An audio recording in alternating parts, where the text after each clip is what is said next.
우리 오늘 은혜 받으실 하나님의 말씀 전도서 3장입니다. 오늘 전도서 3장 말씀을 우리가 다 읽었는데요. 그 앞부분 우리가 잘 아는 그런 본문이죠. 특별히 전도서 1장, 2장에서 우리가 이렇게 제가 드렸던 말씀이 인간의 지혜, 또 어떤 인간들의 어떤 쾌락, 수고 이런 모든 것들의 헛됨에 대해서 전도서 기자가 말을 해주고 있어요. 특별히 3장에서도 보면 결론은 뭐냐면 하나님 없는 인생의 허망함에 대해서 굉장히 이렇게 심도 깊게 어떻게 보면 이렇게 사색적인 논조를 가지고 이야기를 하고 있죠. 무슨 말이냐면 하나님께 순종하지 않는 모든 인생의 삶이 허망한 것이다라는 거예요. 왜냐하면 하나님과 우리의 결정적인 차이가 뭔 거예요? 우리 하나님의 형상도 입었고 하나님의 마음도 알지만 안 되는 거 두 가지가 뭐예요? 전지전능, 영원, 비공유적 속성이에요. 하나님과 우리가 함께 공유하고 있는 하나님의 성품들이 있는데 절대 하나님과 비교할 수 없는 비공유적인 속성 중에 아주 대표적인 것이 하나님의 전능함 그리고 하나님의 영원하심이라는 거예요. 그 두 가지가 우리에게 있지를 않아요. 그렇기 때문에 그 하나님 앞에서 산다라는 것은 그분의 전능함과 그분의 영원하심을 인정하고 살아가는 거고, 반대로 우리는 무지하다는 거예요. 뭘 아는 것 같지만 그 하나님 앞에, 하나님의 지혜 앞에 우리의 지혜를 조금 더 내세울 수 있는 것이 없다라는 거예요. 그리고 우리는 철저하게 유한하죠. 제한적이다라는 거예요. 그래서 그 하나님과 다른 우리들의 존재를 빨리 깨닫고 그분의 전능하심 앞에 순복하고 살아가는 것이 지혜다라는 것을 이야기하고 싶은 거예요. 그러면서 특별히 앞부분에 하나님의 시간과 때에 대해서 말씀을 해주고 있어요. 하나님의 시간이 있다라는 거예요. 하나님의 때가 있다라는 거예요. 그 창조를 봐도 하나님의 창조에 시간이 있었잖아요. 하나님의 때가 있었잖아요. 하나님이 운행하시는, 다스리시는 그 하나님의 섭리적인 다스리심이 있어요. 세상에 있는 모든 것들이 변해요. 이렇게 지구가 돌고 우리가 나이도 먹고 이렇게 역사가 흘러가고 이렇게 변해요. 살아있는 모든 것들은 이렇게 흘러가요. 변해요. 제자리에 있는 거 없어요. 가만히 있는 것은 없단 말이에요. 그건 죽은 거예요. 살아있는 모든 것은 움직여요. 왜요? 하나님이 그렇게 창조하셨어요. 이 이야기는 뭐냐면 하나님께서 시간의 주인이시다라는 거예요. 창조하셨고 다스리신다. 그러면서 하나님의 때를 따라서 하나님이 모든 것을 통치하신다라는 거예요. 이걸 잘못 오해하면 우리가 운명론적으로 오해를 할 수 있어요. 그런 운명론적인 개념이 아니라 하나님의 우주적인 섭리를 얼마나 우리가 인정하고 살아가는가라는 거예요. 그걸 인정하고 살아가는 거예요. 그렇잖아요, 여러분. 우리가 진짜 이해가 가세요? 지구라는 어마어마한 게 있는데 중력이라는 게 있어서 그냥 다 중심으로 그게 원체 크니까 우리가 이게 알 수가 없지. 그냥 요만한 거에 여기 다 이렇게 붙어서 산다고 한번 그게 이해가 가세요? 우리 그런 거 원리는 알아요. 지구의 가운데서 모든 것을 가운데로 끌어들이는 힘이 있어라는 것을 발견한 거예요. 그 힘을 언제부터 왜 무슨 원리로 그렇게 작동되는지는 몰라요. 현상학적인 것을 발견하고 이렇다라는 거예요. 지구가 평면이 아니다라는 거예요. 동그랗다라는 거예요. 그런데 어떻게 안 떨어지지? 가운데 중력이 있구나. 가운데로 끌어들이는 힘이 있구나. 그것 때문에 우리가 지금 이렇게 붙어서 있는 거잖아요. 왜 언덕으로 올라가면 자동차가 가스가 더 많이 드는 거예요? 사람은 왜 더 힘든 거예요? 중력과 멀어지니까 힘든 거잖아요. 올라가니까가 아니라 중력에서부터 멀어지니까 반대 힘으로 작용하려니까 에너지가 더 필요하다라는 거예요. 내려가면 쉬워요. 왜요? 중력을 따라서 가니까. 원리는 알아요. 왠지는 잘 몰라요. 그게 뭔지를 우리는 잘 몰라요. 여러분, 그거 하나만 가만히 생각을 이렇게 해봐도 우리가 알 수 없는 어떤 힘에 의존되어서 우리가 존재하고 있다라는 거죠. 우리 아무리 똑똑하고 막 그래도 아무리 요즘에 정말 과학이 어마어마하게 발전을 해서 요만한 칩 하나에 정말 어마무시한 게 들어 있잖아요. 그 어마어마한 공정을 거쳐 갖고 칩 하나 만드는데 PC에 들어가는 사람도 그 정도의 지혜가 있다면 그 사람을 만드신 하나님의 지혜를 그 사람이 감히 측량할 수 없죠. 감히 사실 우리가 하나님을 이해한다라는 것을 그건 사실 불가능한 거예요. 그 하나님의 시간 가운데 살면서 오늘 앞부분에 나오는 1절부터 9절까지의 내용을 가만히 들여다보면 하나님께서 정하시고 인도하시는 때가 있다라는 거예요. 때가 있다. 제일 먼저는 무슨 때예요? 사람으로 하나를 치면 날 때가 있고 죽을 때가 있다라는 거예요. 날 때가 있고 죽을 때가 있다. 야, 그렇죠. 모두에게 다 이게 있어요. 심을 때가 있고 뽑을 때가 있고요. 어떨 때는 죽일 때도 있고 치료할 때도 있대요. 이게 참 우리가 무슨 의도로 이 기자가 이렇게 썼는지를 모르지만 아무튼 그럴 때가 있잖아요. 살다 보면 헐 때도 있고 웃을 때 울 때 있고 돌을 던질 때가 있고 돌을 거둘 때가 있고 찢을 때가 있고 꿰맬 때가 있고 잠잠할 때가 있고 말할 때가 있고 사랑할 때가 있고 미워할 때가 있고 전쟁할 때가 있고 평화할 때가 있고 우리의 삶에 크고 작은 많은 사건과 순간에 시간에 이런 결정을 하고 살아야 되는 거죠. 이 선택을 해야 돼요. 우리가 이거 지금 내가 웃어야 될지 울어야 될지. 초상집 가면 어떻게 해야 돼요? 울어야죠. 슬퍼야죠. 그때 웃으면 큰일 나요. 그 어리석다라는 거예요. 어리석은 게 뭐예요? 때에 맞지 않는 행동을 하는 게 어리석은 거예요. 지혜가 뭐예요? 때에 맞게 행동하고 말하는 게 지혜란 말이에요. 왜요? 하나님께서 이 세상을 그런 질서 속에 있게 하셨다라는 거예요. 어울림의 때가 있는 거예요. 어울림의 때. 그런 어울림의 때를 따라서 살도록 하나님께서 이렇게 세상을 지금 만들고 계시다. 그래서 11절에 그러거든요. 11절을 보면 하나님이 모든 것을 지으시되 때를 따라 아름답게 하셨고 그래요. 모든 것을 지으셔서 때를 따라서 아름답게 하셨다라는 거. 이게 하나님의 창조의 기본 원리입니다. 때를 따라 아름답게 하셨어요. 그런데 이 때를 따라 아름답게 운행되어져야 되는 세상에 악이 들어온 거거든요.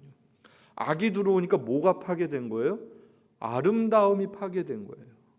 엉겅퀴를 내고요, 가시덤불을 내고요, 노동을 해야 되고요, 해산하는 수고를 해야 되고요, 갈등하고 살아야 되는 그 악이라는 것이 존재하게 돼서 때를 따라 아름다울 수 있었던 세상에 이게 참 곤고한 세상이 되어졌다라는 거예요. 그 원인이 죄가 들어오면서부터였다라는 거죠. 그런 세상에 하나님께서 다시 하나님이 보시기에 좋았더라라는 그 단어, 히브리어적 개념으로 보면 좋았다. 하나님이 보셔서 좋았다. 결국은 그것을 회복시키는 것이 하나님께서 이 세상을 구원하시는 방법이죠. 그리스도를 통하여서 다시금 하나님께서 새로운 하나님의 나라를, 하나님의 백성을 창조하시는 거죠. 첫 번째 아담이 실패했다 그러고 성경에 보면 둘째 아담이 와서 이걸 회복하는. 그럼 그 아담이라는 존재는 어디에 있었던 존재였어요? 에덴 동산이죠. 그러면 새로운 에덴의 회복이라는 것은 처음 에덴, 하나님이 보시기 좋았던 세상으로의 회복을 의미하거든요. 그때가 좋았다라는 거예요. 그때가. 그 좋았었던 때를 기억하고 회복하고자 하는 삶, 그게 구원받은 하나님의 백성들이 추구해야 되는 세상의 원리였습니다. 그렇게 살아갈 때 진정한 평안도 있고 기쁨도 있고 행복도 있다라는 거죠. 그렇게 살려고 노력하는 삶이 뭐다? 지혜다라는 거예요. 지혜가 뭐냐? 그런 하나님 나라의 원리를 회복하고자 하는 그런 노력의 삶, 그런 모습들이 지혜로운 삶이다라는 것을 지금 성경이 말을 해주고 있죠.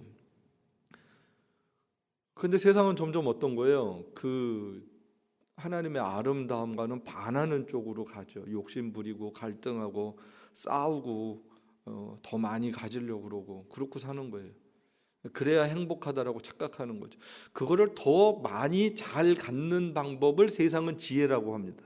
그렇죠? 어떻게 하면 공부 잘할까? 어떻게 하면 성공할까? 이걸 세상적 지혜라 그래요. 근데 세상적 지혜는 하나님의 원리로 보면 선한 거예요? 선하지 않은 거예요? 선하지 않다라는 거예요. 그게 궁극적인 지혜가 아니었다라는 거예요. 그걸 추구하는 삶이 하나님이 원하는 지혜의 삶이 아니었다라는 거예요. 그게 궁극적인 목적이 아니라 그 모든 재화를 동원해서 하나님의 선함을 이루어내는 삶, 그게 지혜다라는 거죠. 아주 다르죠. 똑같은 것 같은데 다른 거예요. 목적이 다르고 원리가 다른 거예요. 방향이 다른 거예요. 그래서 그런 삶을 어떻게 우리의 때에 지혜롭게 살 수 있을 것인가. 그러니까 시간과 함께요, 우리의 삶의 목적과 가치가 무엇인지를 같이 성경은 이야기를 해주고 있습니다. 나에게 주어진 시간에 내가 어떤 목적을 가지고 어떤 가치를 추구하면서 살아갈 것인가, 이게 성경에서 말하는 지혜의 원리였지요. 그리고 그렇게 살아가는 것이 순리인 거예요. 성경은 하나님의 백성들이 순리적으로 삶을 살아야 되는데, 지혜의 원리를 따라서, 하나님의 원리를 따라서 순리를 뭐로 바꾼다 그래요? 악한 세상 영리로, 거꾸로 바꾼다 그러죠. 거꾸로. 모든 것을 다 거꾸로 바꿔놓는. 그러니까 하나님의 선함을 부정해버리는, 하나님의 거룩을, 하나님의 절대적인 가치를 무너뜨리는. 그래서 다 절대적인 것을 현대 사상들이 뭐로 만든다 그랬어요? 제가 다 상대화시켜버리는 거예요. 왜 그것만 옳아라는 거예요? 왜 그게 맞다라는 거야? 우린 그전에 그게 맞는 거였거든요. 저게 아름다운 거였거든요. 저렇게 사는 게 옳은 거였거든요. 그 보편적인 하나님이 주신 선한 양심과 선에 의거한 지혜나 가치 체계를 분별할 수 있는 게 있었단 말이에요. 근데 점점 악이 들어오면서 그게 왜 선이야? 라는 질문을 하기 시작하는 거예요. 종교의 자유라는 개념은 우리가 하나님을 예배할 수 있는 그런 권리를 갖겠다라는 거였지, 모든 종교를 아무 종교나 막 믿겠다라는 원리로 만들어진 게 아니었다라는 거죠. 하나님을 예배하지 못했던 세상에 아니야, 우리 하나님을 예배하고 살 수 있는 자유의 나라를 만드는 거야 라는 것이 종교의 자유를 만들었던 미국의 헌법의 기초적 사고였습니다. 근데 그게 바뀌어서 어떻게 바뀐 거예요? 왜 기독교만 구원이 있다라는 거야 라는 것을 비판하는 자유로 바뀌게 됐어요. 그거는 거룩한 자유가 아니라 하나님 앞에서 방종하는 사고였고요, 잘못된 선택들이었다라는 거죠. 예, 모든 것을 선택을 어떻게 하느냐, 어디에 가치를 두느냐에 따라서 그 결과는 크게 너무너무 다르게 달라지고 있습니다. 이 시대를 보면 세상적으로 똑똑한 사람들은 많지만 하나님의 지혜로움을 갖고 있는 사람이 점점 그렇게 많지 않단 말이에요. 그게 왜 그럴까라는 거예요. 왜 그럴까? 뭐가 문제일까? 제일 첫 번째는 하나님의 말씀에 입각한 사고와 삶을 실천적으로 살아가지 않는 그런 시대사조가 너무 팽배해요. 교회도 보면 성도들을 이렇게 봐도 글쎄 모르겠어요. 여러분들 얼마나 성경을 이렇게 읽고 또 이렇게 묵상을 하고 성경대로 살려고 발버둥을 치는지를 여러분들이 여러분에게 제일 잘 아시겠죠. 그 싸움을 하느냐라는 거거든요. 그 싸움을, 하나님의 거룩하심과 선을 향하여서 살고자 하는 의지적인 몸부림들을 치고 살아야 되는 거거든요. 그런 삶을 일상에서 우리가 얼만큼 해내고 있느냐, 그런 삶을 살지 않으면 아무리 뭘 많이 하는 것 같고 훌륭한 일을 하는 것 같아도 다 지금 뭘 얘기를 하는 거예요? 허망한 거야 라는 것을 가르쳐 주거든요. 그 하나님 앞에서 하지 않는 것은 선한 일이 아니야, 다 허망한 거야. 예, 우리에게 주어진 시간이라는 게 많을 것 같지만 그렇게 많지 않거든요. 예, 여기 보면 하나님께서 때를 따라 아름답게 하셨고 사람에게 영혼을 사모하는 마음을 주셨고, 하나님의 시간, 그리고 우리가 진짜 사모해야 될 게 뭔가? 예, 마지막은 결국은 우리에게 사모해야 될 게 어떤 나라예요? 영원한 나라죠. 영원한 나라. 요새 매일 성경을 여러분들 이렇게 보시면 어려우시죠? 요한계시록이라서. 요한계시록에서 어려우신데 어렵다 생각하지 마시고, 무서운 얘기는 나와 해당 사항 없는 얘기고 천국의 아름다운 얘기는 나랑 해당 사항 있는 거야, 이렇게 생각하면 아주 쉽습니다. 아주 쉬워요. 거기를 막 자세하게 해석하려고 그러지 마시고요, 무섭고 끔찍한 내용이 나오면 이건 나랑 상관이 없어 이렇게 생각을 하세요. 이건 세상이 받을 심판이야. 그리고 하나님 나라의 아름다운 그림이 나오면 그렇지, 여기가 내가 가서 살 영원한 나라지, 이렇게 생각하시면 되는 거예요. 정말이에요. 그렇게 보셔야 돼요. 여러분들이 막 이건 뭐고 저건 뭐고 이게 언제 오고 이게 저게 너무 고민하지 마세요. 이미 이 세상이 충분히 힘들고 어렵고 그래요. 이미 다 환난 가운데 있어요. 이 다음에 또 환난이 오고 그런 게 아니라 이미 지금 내가 하나님의 뜻 가운데 살아가는 삶, 그 삶이 천국이고 이 천국이 이어져야 돼. 여러분, 성경을 보면서 그렇지, 내가 여기에 속한 사람이지, 그거 깨닫는 거거든. 내가 누구지? 그렇지, 내가 하나님의 백성으로 지금 존재하고 있지. 요한계시록에 하나님 나라의 그림을 보면서 그렇지, 여기가 내가 갈 나라지. 그리고 우리의 사고나 우리의 가치 체계를 그 영원한 나라에 자꾸 초점을 맞춰야 되는 거예요. 그러니까 우리가 어디를 바라보고 살아가느냐에 따라서 우리가 어떤 행보를 하게 됩니다. 아까 우리 찬양했잖아요. 예수 닮기를, 예수 닮기를. 그 찬양하는데 이렇게 예수 닮기를 노래를 100번 하면 우리가 닮을 수 있을까? 그런 생각을 해봤어요.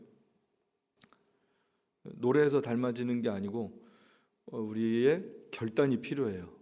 그 찬양의 고백이 우리의 삶의 결단이 되도록 노력해야 돼요.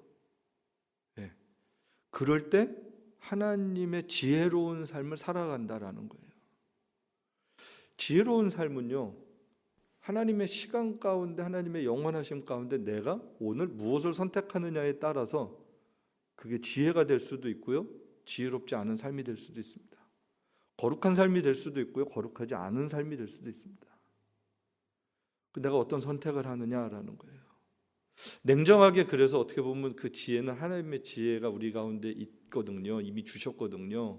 하나님의 성령도 주셨고 말씀을 주셨고 우리가 모르지 않아요. 하나님의 백성들은 우리 안에 선한 양심들이 있어요. 그게 움직이고 있단 말이에요.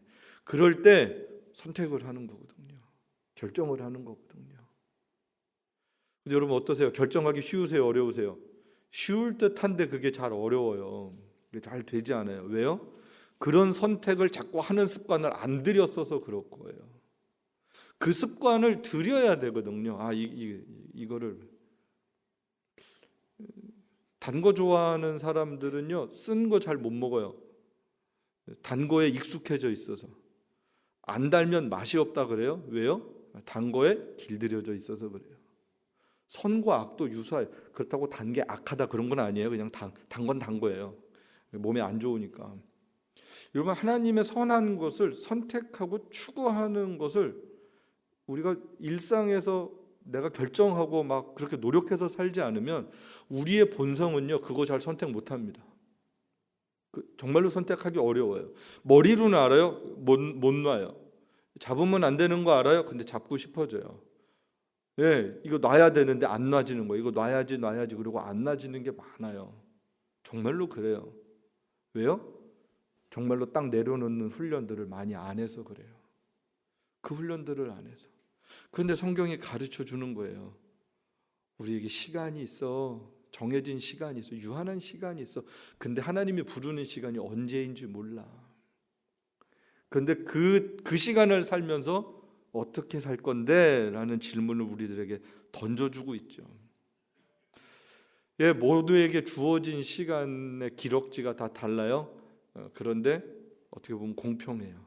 우리에게 주어진 시간 어떻게 하나님 앞에서 살 것인가. 하나님이 시간의 질서를 바꿀 수 있는 것은 아무것도 없죠. 하나님께서 우리의 인생에 계획하신 시간이 있어요. 저와 여러분의 시간이 있어요. 하나님께서 부여받은 시간이 있어요. 그 시간이 하나님께서 우리가 달란트처럼 이렇게 맡겨주신 거잖아요. 그럼 이 시간의 주인이 누군 거예요? 우리 게 아니죠. 위탁받은 거죠. 물질도 시간도 어떻게 보면 우리 인생 자체가 하나님께 이렇게 위탁받은 거거든요. 그래서 내가 주인이 되는 게 아니라 하나님이 주인이시고 나는 내 삶을 하나님의 주인됨을 고백하고 드려지는 삶을 살아가는 게 그게 이제 믿음의 삶인데, 그렇게 잘 사는 게 지혜고, 그런 삶을 하나님께서 우리에게 살게 하시는데 전도서 기자를 통해서는 그렇게 살지 않은 삶이 얼마나 허망하고 헛된지를 이게 막 가르쳐주고 있는 그런 내용입니다. 우리가 언제 진짜 하나님을 최고로 경외하게 되는 것 같으세요? 저는요, 죽음이다라는 생각을 해보게 돼요.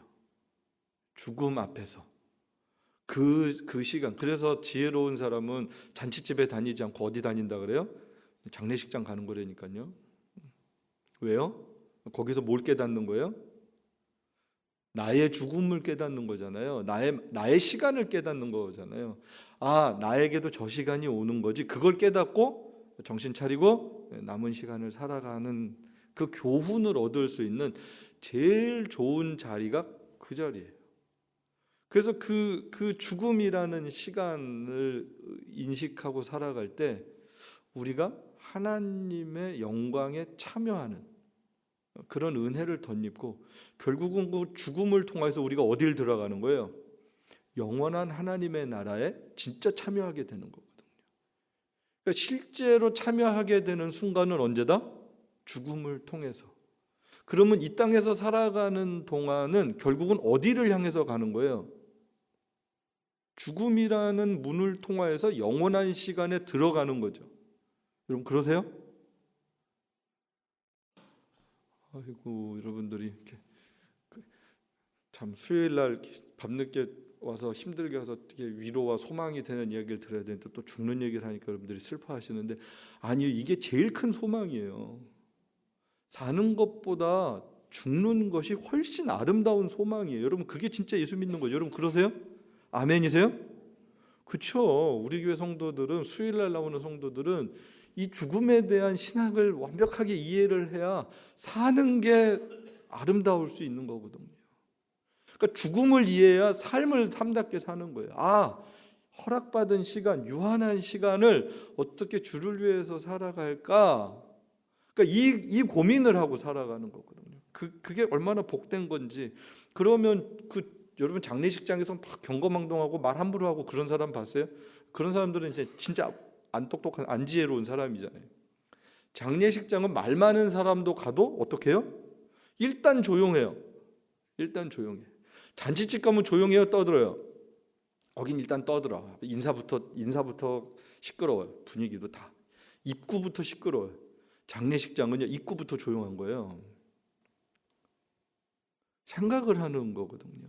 그리고 여기선 이러면 안 돼. 장소가 우리에게 가르쳐주는 메시지가 있어. 여긴 그러면 안 되는데야. 그 좋은 거예요. 예배당 이렇게 딱 들어오면 여러분 막 떠들지 않죠. 일단 좀 조용하죠. 조용한 게 좋은 거예요. 기쁘고 즐거운 거와 시끄러운 건 다른 거예요. 예, 기쁘고 즐거울 수 있어요. 시끄럽고 산만한 거랑 다른 거예요. 근데 여러분 예배 잘 드리고 주일날 조기만 나가면 어때요? 갑자기 제가 보면 벽 하나가 딴 세상이야. 완전히 딴 세상이야. 여기 있다 절로만 나가면 아무튼 딴 세상이야. 근데 여기 안에서는 그래도 뭐 하려고 그래요? 조용하려고 그래요. 조용하려고 그래요. 예, 그전 교회에서는 여기서 애들 뛰어다니지도 못했어요. 저 어릴 때는. 저 학생 시절에는 애들 예배당 안에서 뛰어다니면 그 부모 권사님들한테 불려가서 혼났어요. 강대상 위에는 올라오지도 못해서 누가. 그전에 막 그랬어요. 진짜로. 어떤 교회는 강대상에 신발 신고도 못 올라갔어요. 목사님들도 신발 못 신고 슬리퍼 신고 올라가고, 어느 교회는 갔더니 그 교회 목사님이 강대상에 올라가려면 하얀 장갑을 꼭 껴야 돼. 내가 그 목사님이 그 고백을 하더라고요. 공부 시간에 내가 이런 교회에서 내가 목회를 한다 그래서 뭐 아무튼 그 교회마다 전통이 있으니까 제가 뭐라고는 말을 못하지만 무슨 의미예요? 왜 그러고 싶은 거예요? 조금이라도 외적인 경건성을 유지하고 싶은 마음인 거예요. 그게 답답한 꼴통 보수다 뭐 전통적인 그런 얘기가 아니라 거기에 무슨 정신이 있는 거예요? 이 공간에서만큼은 하나님의 거룩함 앞에 좀 모두 조용히 있자라는 거예요. 좀 의미를 생각하자라는 거예요. 그런 의식, 예전을 한번 지켜보자라는 거예요. 안 그러면 사람이 그렇게 하나님 앞에서 생각하는 훈련들을 못 갖거든요. 어디서 그럴 수 있겠어요? 그렇지 않아요. 많지 않아요. 예, 그래서 우리 예배당 질 때도 그런 고민을 많이 했었다니까요. 전 사실 여기 창문 제가 다 막으려고 그랬어요. 빛이 못 들어오게 건물 안에. 진짜로. 이 설계하는 우리 제시카 자매가 하도 해가지고 제가 이걸 진짜 양보를 했는데 양보하고 나서도 되게 후회한 것 중에 하나가 자연 채광이 너무 많이 들어오는 거예요. 사실 그냥 다 막아버리고 싶었어요. 그리고 좀 더 조용하고 차분하게 그렇게 하나님 앞에서 일주일에 몇 번이라도 좀 있으면 좋겠다. 세상 나가면 화나고 밝은 데 많으니까 여기서만큼이라도 좀 차분하게 생각을 좀 했으면 좋겠다. 말씀 앞에 고민할 수 있으면 좋겠다. 이런 생각이 참 많이 있었어요. 지금도 그래요. 예, 하나님 우리에게 말씀을 주셨어요. 말씀은 느끼는 게 아니고요, 읽고 사고하는 거예요. 그 훈련을 얼마나 하느냐, 우리가 얼마나 생각하느냐에 따라서 어떤 행동을 할 수 있습니다. 안 그러면 즉흥적인 행동을 해요. 본성적인 행동을 해요. 그런데 사고하는 것만큼 하나님의 말씀에 의해서, 그래서 신학적으로 그런 표현이에요. 계시, 의존, 사색이라는, 그걸 통해서 우리는 어떻게 하나님의 사람으로 살지를 비로소 분별할 수 있는 거죠. 예, 그렇게 살아가는 삶이 진짜 지혜야라는 것을 지금 가르쳐주고 있죠. 20절은 그렇게 말씀을 해요. 모든 사람이 다 뭐로 돌아간다? 흙으로 돌아간다라는 이야기를 합니다. 아니 여기는요, 기분이 나쁘게 그 앞에서 누구랑 똑같이 비교를 해요. 우리를, 하나님의 지혜를 갖고 있는 우리들을 갖다가 짐승이랑 사람이랑 크게 다르지 않아. 뭐에서는? 죽을 때는. 참 굉장히 허망한 얘기죠. 그런데 하나님 없는 삶이 그렇다라는 거예요. 하나님 없는 삶이. 솔로몬이 뭘 얘기해주고 싶으냐면, 인간이 가지고 있는 지혜의 한계가 뭔지를 아주 선을 탁 그어버리는 거예요. 하나님의 지혜에 비해서 인간의 지혜, 야 짐승이랑 크게 다르지 않아, 이 이야기를 해버리거든요. 시편 기자도 그 고백을 하거든요. 내가 하나님 앞에 짐승이었습니다. 73편은 그 고백을 하잖아요. 그런 표현들이 많아요. 아니 왜 우리에게 이런 극단적인 표현을 자꾸 쓰지? 기분 안 좋게? 그런데 그걸 알아야, 그걸 인식해야, 아 내가 하나님 앞에 이런 존재군요 라는 것을 깨달아야 하나님의 은혜로 나아갈 수 있다. 하나님의 은혜로 나아갈 수 있다. 막 세상에서 정신없이 욕심 부리고 살고, 막 오늘 뭐하고 살았는지도 모를 정도로 분주하게 살다가 내가 왜 이렇게 살지? 이제 생각을 하는 거잖아요. 내가 왜 이렇게 살지? 내가 뭐 때문에 이렇게 허둥거리고 살고 아둥바둥 살고 이렇게 살아가는 이유가 뭐지? 내가 뭐 때문에 이렇게 분주하지? 나만 분주하면 모르는데 요즘에는 누구까지 분주하게 만들어요? 애들까지 분주하게 만들잖아요. 막 그 젊은 엄마들 내가 막 뭐라 그러는 게 아니, 세상이 그렇게 됐어요. 애들까지 분주해. 학교 갈 때도 바쁘고 학교 갔다 와도 바쁘고 잘 때까지 바쁘고 분주하잖아요. 이게 도대체 왜 이렇게 분주하고 바쁘고 정신없이 살아가는 세상이 됐을까? 이런 세상에 하나님을 경외한다라는 게 뭘까? 이 고민을요, 부모님들이 하지 않으면, 그리고 그 하나님 앞에서 이 답을 찾지 않으면 계속 분주하고 갈등하고 힘들어요. 똑같이 분주해도요, 왜 분주해야 되는지에 대한 목적이 있어야 돼요. 똑같은 일을 해도 내가 왜 일을 해야 되는지를 인식해야 돼요. 내가 하나님 앞에서 하나님의 영광을 위하여, 하나님의 선하심을 위하여, 하나님의 지혜의 아름다움을 통하여서 이 세상에 하나님의 지혜의 아름다움을 나누기 위하여 우리 아이들이 잘 양육받고 하나님을 알아가듯이 세상의 지혜로도 채워지고, 그래서 하나님 경외하기를 이 세상 가운데 잘 선포하는 아이들이 되도록 내가 그렇게 잘 양육해야지라는 믿음의 결연한 의지가 있지 않으면 분주하게 살다가 그냥 분주하게 가는 거거든요. 똑같은 시간을. 그래서 어떻게 보면 이런 인식을 저도 그 전에 잘 못한 것 같아요. 요즘에 와서 좀 깨닫는 것 같아요. 요즘에 와서 다시 하나님에 대한 인식. 제가 어제 오늘 이렇게 얇게 본 책이 하나 있었어요. 되게 좋았어요. 이렇게 하나님을 아는 지식이 아니라 인간을 아는 거예요. 인간을 아는, 인간에 대한 책을 이렇게 보면서 뭐라 그럴까요? 굉장히 적나라한 부분들 이렇게 잘 정리를 해주셨는데, 부정할 수 없는 우리들의 그 한계. 어떻게 보면 굉장히 힘들어요. 그런 걸 이렇게 보면 하나님을 모르면 염세적으로 빠질 수도 있고 우울해지고 막 그럴 수 있어요. 그런데 우울해지는 게 아니라 그 한계의 바닥을 딱 쳐야 그렇죠 하나님, 이게 인간이죠, 이게 나죠. 그럴 때 하나님의 은혜의 한 줄기 빛을 소망 가운데 이렇게 보는 거거든요. 은혜 아니면 하나님, 내가 이 바닥에서 그냥 이렇게 살아가는 건데 하나님께서 나에게 은혜의 빛을 비춰주셔서 그 은혜의 빛을 따라서 하나님의 영광에 들어가게 하신 그 은혜가 감사합니다. 이제 이걸 깨닫는 거예요. 그리고 어두움에 같이 막 살다가 그 은혜의 빛을 보니까 그 은혜의 빛에 인도함을 받는 거예요. 그때부터는 빛을 비춰지는데, 인도함을 받는 건 뭐냐면 내가 발걸음을 뛰어야 돼요. 그 구덩이 속에서 빛이 비춰지는데 빛만 보고 살아가면 삶은 똑같습니다. 그렇죠? 거기서 발을 뛰어야 돼요. 그게 잘 안 떨어져요. 끈끈이 같아요. 꼭 내가 보면 우리 삶을 붙잡고 있는 게 꼭 덫 같아요. 늪 같고 이 잘 안 빠져요. 우리 힘으로는 못 빠져나와요. 그래서 주님의 은혜의 빛을 보고 하나님 도와주세요 해야 돼요.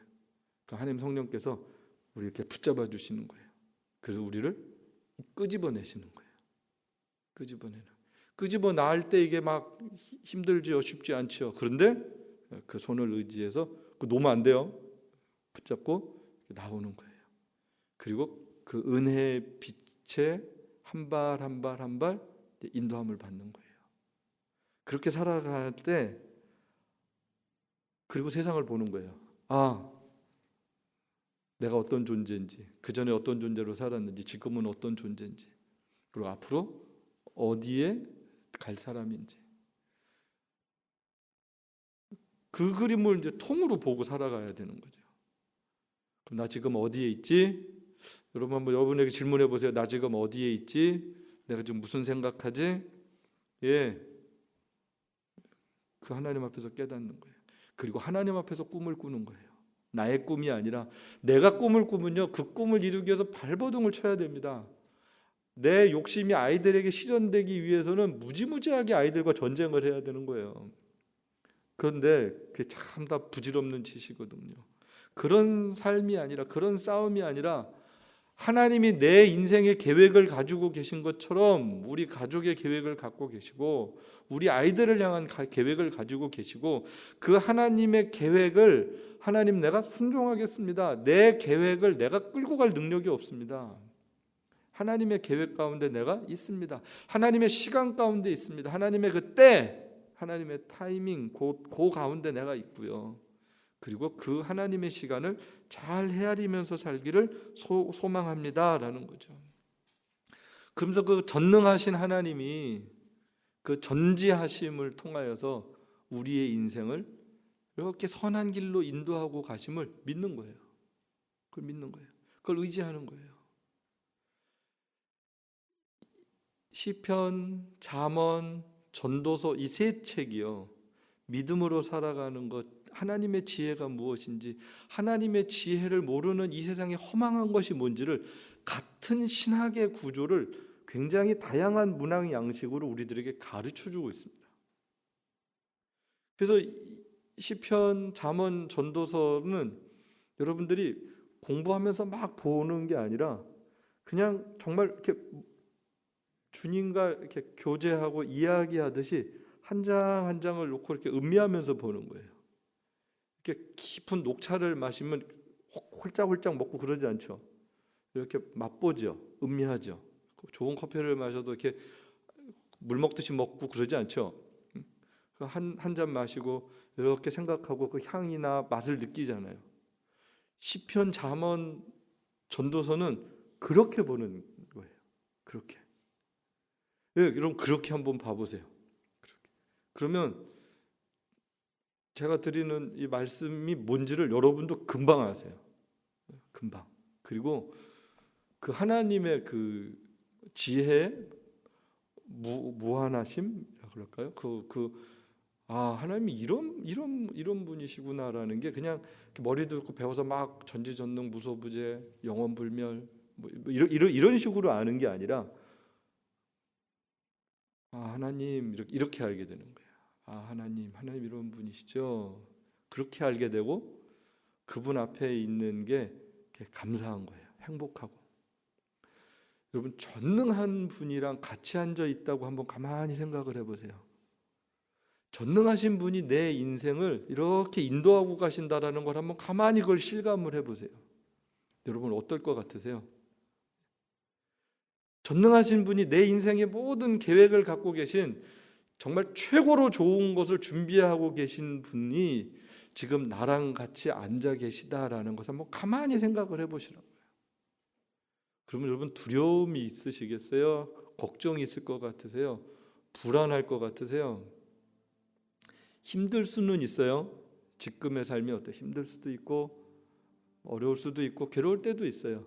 그런데 그 하나님이 지금 여기 같이 계신다라는 거 하나만 여러분들이 실감을 딱 해버릴 수만 있다면, 그게 진짜 믿어진다면, 믿습니다 이게 아니라 진짜 그게 확신하면 그 순간 모든 문제가 문제로 보이지가 않아요. 더 이상의 문제가 되지 않아요. 문제거리는 돼요. 그런데 못 풀 수 있는 문제가 아니다라는 거예요. 그분과 함께면 못 풀 수 있는 게 하나도 없어요. 지금 고민돼요. 그런데 두렵지 않아요. 그렇죠. 힘들고 어렵죠. 답답한 일들 많죠. 잘 모르겠는 일도 많죠. 저도 그래요. 그런 거 되게 많아요. 근데 그래도 괜찮다라는 생각이 들어요. 왜냐하면 그분은 계획을 가지고 계세요. 그분은 답이 있으세요. 그분은 마지막을 아세요. 내가 모르는 거예요. 그래서 답답한 거예요. 그래서 이런 소리도 하고 저런 소리도 하고 툴툴거리기도 하고 쓸데없는 소리도 하고 막 그러는 거거든요. 화도 내고 속상해하기도 하고. 그런데 그분 앞에서 딱 1대1로 있으면 답이 보인다니까요. 내가 모르는 답, 저분은 답을 알고 계시지. 그래서 편안해요. 하나님 모르는 사람들은 그런 거 잘 몰라요. 그냥 자기 좋으면 좋은 줄 알아요. 근데 성경은 가르쳐줘요. 하나님이 어떤 분이신지 가르쳐줘요.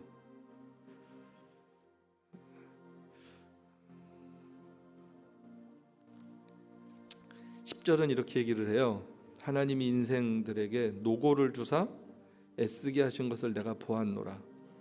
하나님이 모든 것을 지으시되 때를 따라 아름답게 하셨고 또 사람에게 영원을 사모하는 마음을 주셨다. 그런데 하나님이 하시는 일을 사람은 측량할 수 없게 하셨다. 여러분 우리가 측량할 수 없어요. 하나님 의지합니다. 그렇죠?